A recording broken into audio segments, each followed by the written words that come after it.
আপনি যদি খ্রিস্ট বিশ্বাসী হন তাহলে জগৎ আপনাকে ঘৃণা করবেই।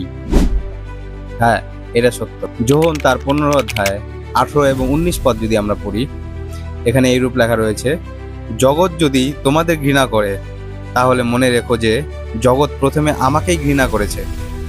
তোমরা যদি জগতের হতে তাহলে জগৎ তোমাদের তার আপনজনের মতো ভালোবাসত।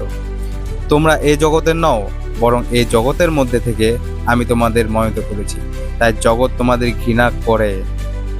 এখানে বাইবেল আমাদের স্পষ্ট বলে যে জগৎ খ্রিস্ট বিশ্বাসীদেরকে ঘৃণা করে, কারণ এই জগতের অধিপতি শয়তান। সেই শয়তানের অধীনে এই জগৎ পরিচালনা হয়।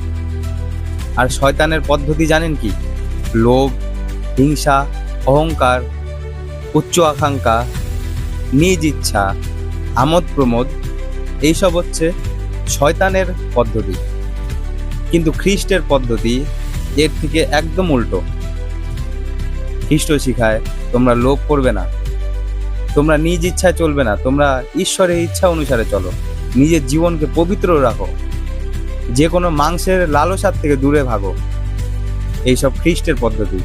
তাই খ্রিস্টের শিষ্যদের এই জগৎ ঘৃণা করে, আর সেই ঘৃণার শিকার আপনিও হবেন যদি আপনি প্রভু যীশু খ্রিস্টকে অনুসরণ করেন, তার পদ্ধতি অনুসারে চলেন।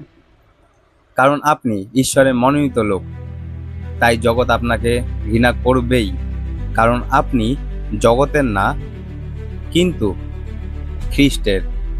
এই ভিডিও শেয়ার করুন আর সকলের কাছে পৌঁছে দিন। ধন্যবাদ।